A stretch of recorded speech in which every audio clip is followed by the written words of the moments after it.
সমুদ্রে যুক্তরাষ্ট্রের জন্য মরণ ফাঁদ পেতেছে ইরান। তাহলে কি মার্কিন রণতরীকে ডুবিয়ে দেওয়ার প্রস্তুতি নিচ্ছে ইরান? আয়াতুল্লাহ আলী খামেনির দিয়ে যাওয়ার নির্দেশনায় কি পালন করতে যাচ্ছে ইরানের সামরিক বাহিনী? আন্তর্জাতিক সংবাদ মাধ্যমের তথ্য বলছে ৬,০০০ সামুদ্রিক মাইন নিয়ে ব্যাপক প্রস্তুতি গ্রহণ করেছে তেহরান। এদিকে মধ্যপ্রাচ্যে আরেকটি বিমানবাহী রণতরীকে নিয়ে আসার ষড়যন্ত্র করছে মার্কিন কেন্দ্রীয় কমান্ড। হরমুজ প্রণালী কি এবার যুদ্ধের আগুনে উত্তপ্ত হতে চলেছে? প্রশ্ন হলো, ইরানের ফাঁদে পা দিয়ে নিজের বিপদ কি নিজেই ডেকে আনতে যাচ্ছে যুক্তরাষ্ট্র?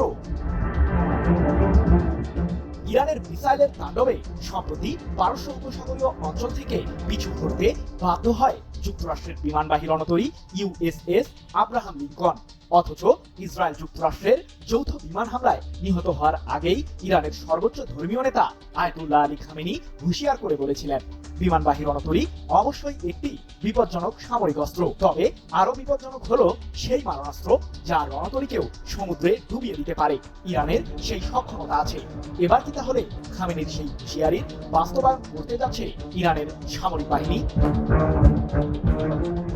মার্কিন গোয়েন্দা সংস্থাগুলোর ধারণা, হরমুজ প্রণালীতে ইরান সামুদ্রিক মাইন মোতায়েন করতে পারে, যার কারণে চরম বিপদের মুখে পড়তে পারে যুক্তরাষ্ট্রের মিসাইল বিধ্বংসী ডেস্ট্রয়ার সহ বিমানবাহী রণতরীগুলো। এমন চাঞ্চল্যকর তথ্যই উঠে এসেছে ইসরায়েলের সংবাদ মাধ্যম দ্য জেরুজালেম পোস্টের এক প্রতিবেদনে।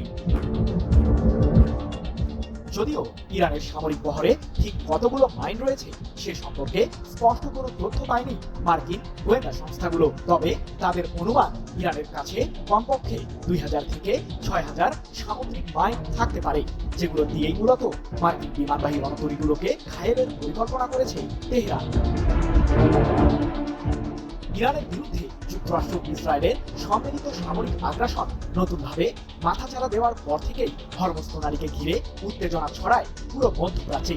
কারণ বিশ্বের প্রায় ২০% জ্বালানি এই সামুদ্রিক পথটি ব্যবহার করেই পরিবহন করা হয়, আর এই রুটটি বর্তমানে সাময়িকভাবে বন্ধ থাকায় বিশ্বজুড়ে জ্বালানি তেলের দাম হু হু করে বাড়ছে। তবে এর বিষয়ে যেন কোনো ভূক্ষেপই নেই যুক্তরাষ্ট্রের। উল্টো ইউএসএস জর্জ H.W. বুশ নামের আরেকটি বিমানবাহী রণতরী মধ্যপ্রাচ্যে মোতায়েনের কথা